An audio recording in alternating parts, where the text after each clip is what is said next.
Retaliatory strikes come as over 700 Israelis have been confirmed murdered by Hamas's onslaught, with that number set to rise. The Israeli Health Ministry this morning, being Monday, saying around 2,400 are wounded, with over 3,000 of the injured in serious condition.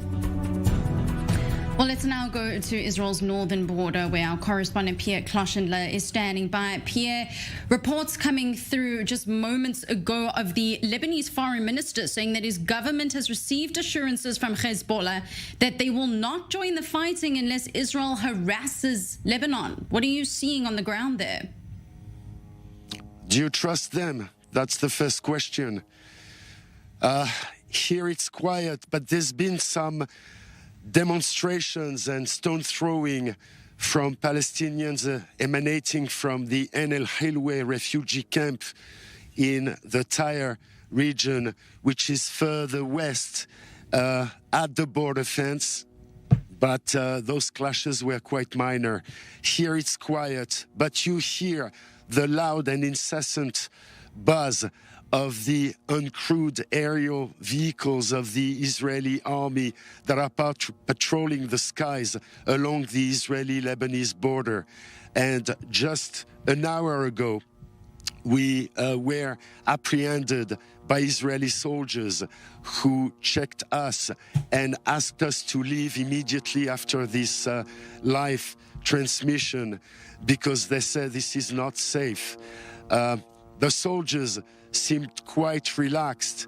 They have been called up on Saturday at the onset of this war. There are reservist soldiers from the Golani Infantry Brigade, and they're here not exactly knowing what will happen, just as us, but obviously very active on the Israeli-Lebanese border, patrolling, setting ambushes just in case of infiltration, that kind of job. Now, the residents of the community villages adjacent to the border are asked to leave their homes, to evacuate their places in order to leave way for the army to settle in those villages. In the particular sector in which we are, there's about 8 community villages, just like this one that Dean Barenboim will point at you. Those villages are just on the border, a couple of hundred meters away from the border wall that has been installed here.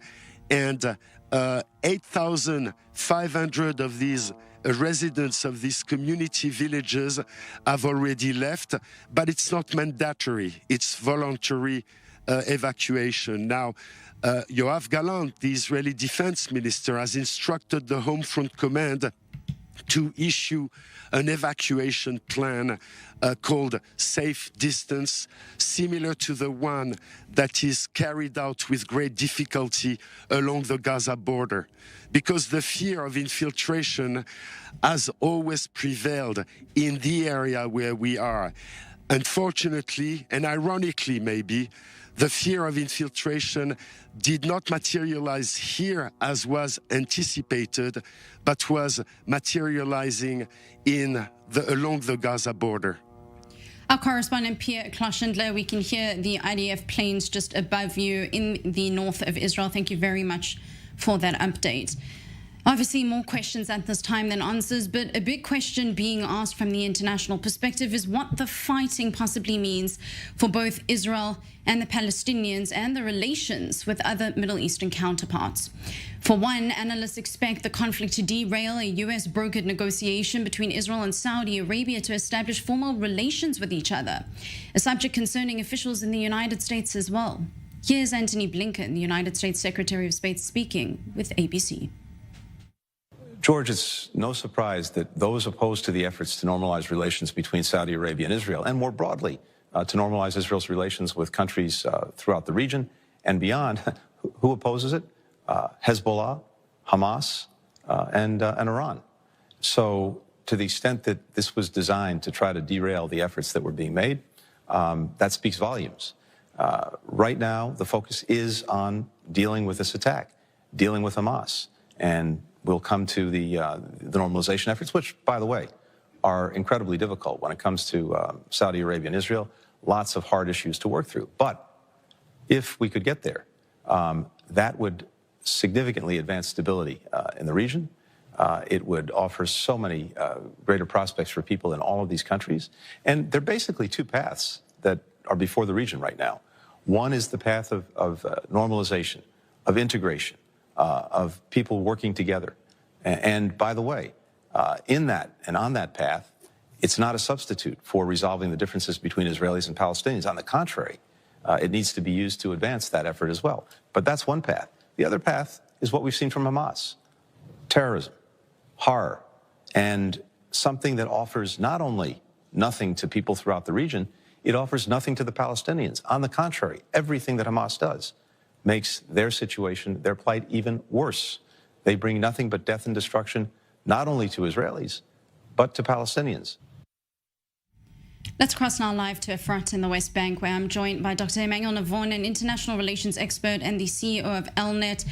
Emmanuel, good morning to you. This is obviously a very difficult couple of days in Israel, and perhaps even premature to be asking about what is likely to happen to the Middle East after this sort of fighting between both Israel and Hamas is done with. But what we can be speaking about, at least at the moment, is the Abraham Accords, the countries of which we signed peace accords with not too long ago. Have any of them commented, sent their condolences, condemned Hamas?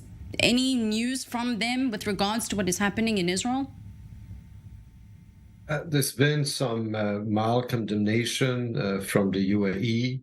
But definitely, I think Israel was looking forward and expecting some stronger condemnation in light of the fact that this is just not another round of fighting between Israel and Hamas. This was barbaric acts of terrorism by Hamas against Israeli civilians. And I think that you just interviewed, you just broadcast an interview by Secretary of State Blinken, and I think that Antony Blinken has been working very hard to get a stronger condemnation from Arab countries that have normalized their relation with Israel, because we're talking here about an act of pure barbaric terrorism against civilians. Right, and we're seeing that news is coming out that China, quote, opposes and condemns actions that harm civilians in Israel-Hamas violence. More on the neutral side from them. But again, countries are coming out expressing both their condemnation and their concern. And Emmanuel, just before we let you go, I would like to ask you, there's been footage of pro-Palestinian activists in New York, in Washington, D.C. We're talking about the United States of America, but not just there. In countries around the world, surely there's got to be a difference being made here with support with the Palestinians versus support with Hamas, an identified terror group. Generally speaking, all the Western governments, including in Europe, have been very supportive of Israel, have expressed their support for Israel's right to defend itself. The mainstream politicians, the mainstream media throughout Europe, the United States, and the Western world. Now, we know that within the free world, because the free world is free, there are voices that are against democracy, against freedom, that support terrorism. This, of course, is part of the freedom of expression. But of course, we need to realize that when those people say free Palestine, what they mean is the murder of Jews and the elimination of Israel has nothing to do with freedom. And I think those people have to be exposed for what they are. They are celebrating the murder of children, of elderly, of innocents, and this has nothing to do with freedom. This has nothing to do with rights.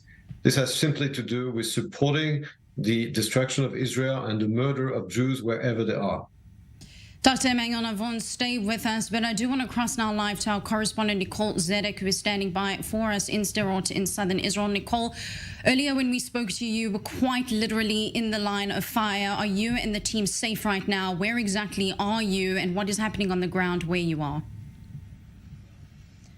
I think that's a difficult question to answer, Batya, because really where we are right now, it's a closed military zone, and we keep kind of being shuffled by Israeli forces to different safe places. But really, as long as we're here in the south, there is no real safe place because there are active terrorists on the ground, and Israeli forces continue to patrol the fields behind me. You continue to hear that was some Israeli artillery firing towards the Gaza Strip right now. The Gaza Strip, a mere 3 miles behind me here in the distance. It's difficult to see because the sky is so hazy right now. There are different plumes of smoke that you can see in the distance over Gaza, but really it all just blends into this smoke that's filling the skies here in southern Israel. So we continue to hear these artillery booms, and we do continue to also get rocket alerts coming from Gaza. So we are stationed right next to a public bomb shelter as well, because in these southern cities, you have about 10 seconds, maybe 15, to quickly run to a bomb shelter as soon as you get some of those alerts. And we are hearing these loud booms just shaking the ground and the streets here, Batya. You can feel it reverberating off of the walls, even inside the bomb shelter. So really a tense scene out here. As I said, a closed military zone. And so all of the residents here in the south are still told to stay inside their homes, lock their doors, don't open it for anyone, because there are active Hamas terrorists who continue to be in these fields. So Israeli soldiers are going through the fields. They're going door to door. They're looking through different gardens and areas to try and find exactly where any more terrorists have infiltrated into southern Israel. But it is a difficult task, even with so many different soldiers and reinforcements on the ground. I mean, even as we're speaking, I continue to see different Israeli forces drive by on the roads behind us here, different armored vehicles, different tanks being sent to different areas as they need reinforcements, because as you've seen throughout the day, we are just being shuffled from city to city, area to area, really along the side of the road, wherever it seems safest, depending on the hour. And that just shows exactly how ever-changing and developing and constantly dangerous, really, this situation is down here for the Israeli soldiers, the police, all of the military, and the residents and the citizens in the area as well. So really a dangerous situation in this ongoing war down here in the south. Right, Nicole, we are looking at live visuals at the moment of the Gaza Strip with massive plumes of smoke there. Evidently, probably those fires that you are hearing being shot over into Gaza that are mounting there. Now, Nicole, on a bit more of a personal note, at the end of the day, journalist in Israel, you are in the south. Many residents, as you mentioned, are behind closed doors, told not to come out. How difficult has it been today being in the south, apart from the logistical difficulties of being moved and shuffled from place to place that's deemed safe or safer? What has it been like as a reporter on the ground currently in Israel? These are normally scenes reporters talk about in the Gaza Strip during conflicts, but this is actually happening right here at home in the south of Israel. Exactly, Batya, and that's what makes it so difficult to cover, because this is our home. This is Israel. This is the place that we all consider home, and we've lived in for years, months, days, whatever it is. We all have a sense of pride for this land. So seeing it completely taken over, the fact that terrorists are still in this territory in Israel, in these residential areas, nearly more than 48 hours after the initial infiltration, it's sickening. It is hard to watch even the Israeli soldiers. We have to remind everyone that many of these people, they are so young. They're 18 years old, who are on the front lines defending the country here in Israel. So that's what's truly difficult as we look at all of the different soldiers, military, police, who many of them got called, had to be at their bases in the blink of an eye. I'm going to have to cut you off. I do apologize, but we do have the IDF spokesperson giving a statement now. Let's tune in. We're in control in the communities. There's no fighting going on in the communities right now. There could still be terrorists in the area, like terrorists we found in Sha'ar Negev, people who were hiding. We took down these guys who were hiding. In every front, the terrorists are meeting military forces who attack and kill them. Our fighters, the special units, the ground troops are fighting bravely. As we speak, there are no live fighting going on. The arrangement of the area is our goal right now. And what I mean is closing the gaps in the fence. These holes in the fence will be secured by tanks that would stand in front of each of those openings. Fighter helicopters and drones will all monitor the gaps in the fence in order to ensure that no terrorists infiltrate Israel. The settlements, the communities next to the fence are now liberated. We evicted 15 of 24 communities. We're expected to evacuate all the communities near the fence. Sderot will not be evacuated at this stage. The state of Israel has faced 4,400 rocket launches. We have high readiness in the Northern Command with our ground forces there. Yesterday there were a number of local events on the border. On our post, there are no casualties. We returned fire. And we're maintaining the north strong. There's no fighting going on in the north as we speak. We have high readiness in the north, full readiness for any scenario.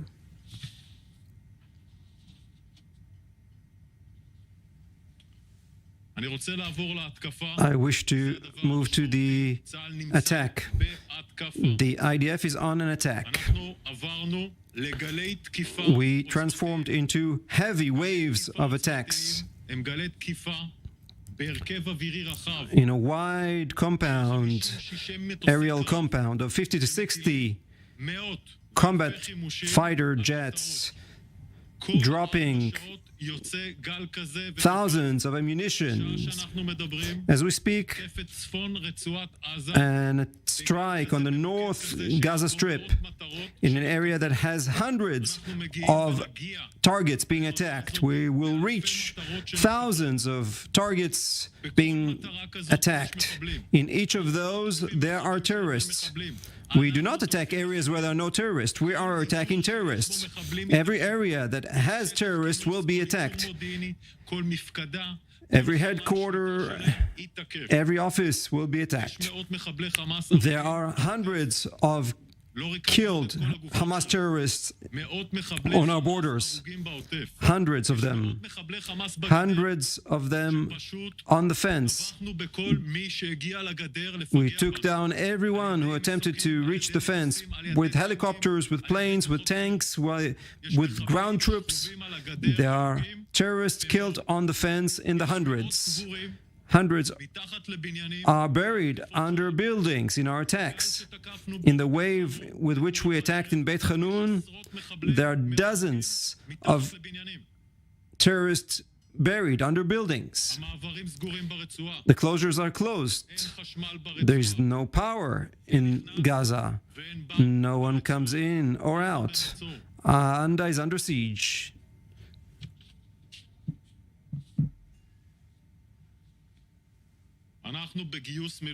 We are conducting a wide reservist drafting. We have never drafted this many reservists so quickly. We've reached 300,000 reservists in 24 hours. The best of the Israeli civilians, are drafting to the IDF. IDF has equipment. There's a lot of talk about this. There is equipment.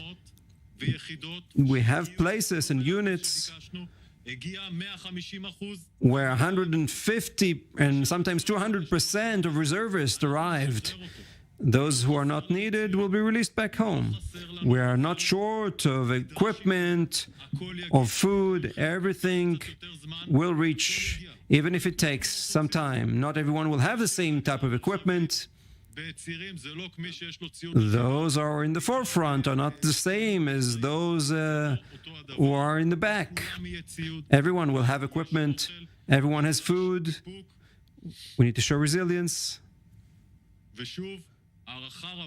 with great appreciation to the citizens who came in their hundreds of thousands to draft to the IDF. There are casualties. Civilians, IDF fighters, commanders, some 700 killed so far. IDF soldiers who we informed their families so far are 73. We hug the families at this difficult time. There are hundreds of wounded. We wish a speedy recovery to those injured. There are also people who are kidnapped and missing from the fighting areas, and Hamas has published information. The murderous group is spreading videos showing their barbaric behavior, and we will inform the families. We have appointed Lior Carmeli to be in charge. We are also drafting dozens of HR personnel to collect DNA and find out who's missing, who's kidnapped. We will inform the media and the public only after we will update the families. It's the greatest terror event that the State of Israel has experienced. The political wing of Hamas is a murderous terror group. Sinwar is the leader of this campaign. Himself and are all worthy of dying. His infrastructure are part of the war campaign. We're attacking them. Very focused in terms of intelligence. We are attacking any place that has terrorists in it. We're attacking with force, and that force will only increase. All of the capabilities of the IDF will be operated. Questions?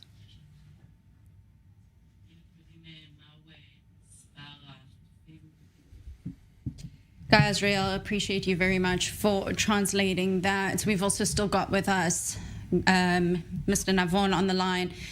I wanted to ask you, Emmanuel, we've just heard the IDF spokesperson reassuring the families that up until they have been notified, there will not be announcements made to the public on those that are missing or possibly kidnapped. But the reality is that a lot of these families telling I-24 News that they have not been contacted at all about the whereabouts of their families. How likely is this to reach possibly the international sphere in similar senses, but albeit different, to Gilad Shalit, where the international community is called upon to be able to assist in hostage situations? Well, first of all, I must tell you that, like the rest of the country, I watched last night on the news the representatives of the families or the parents of victims who have been lost. We don't know where they are, and it was really heartbreaking. The tragedy of those parents who simply do not know where their children are, who heard them last on the phone on Saturday with shooting around them. Nobody should go through such a horrible situation. They are now civilians, innocents held hostage by a barbaric jihadist organization in the Gaza Strip. And Israel must do everything it can to gather the support of the international community to free those people, to give access to the Red Cross. Hamas is acting against international law, against the rules of war, against the rules of engagement. And I think that we need not only the support which we have today. Of course, we very much appreciate the expressions of supports which have arrived from capitals around the world, but we need the same governments to also do everything they can and use their influence to make sure that Hamas not only enables access to those hostages, but also frees them to Israel. So that is a number one priority. Dr. Emmanuel Navon, the CEO of ELNET and an international relations expert, thank you very much for being with us this morning. Just to recap, the Israeli military says that aircraft continue to pound the Gaza Strip with their objective clear to devastate the capabilities of the Hamas terror group. These retaliatory strikes come as over 700 Israelis have been confirmed murdered by Hamas's onslaught, with the Israeli health ministry saying that 2,400 are wounded and around 300 of them in serious condition. Continue to follow I24 News on our breaking news editions as well as our website and social media pages for more updates on the situation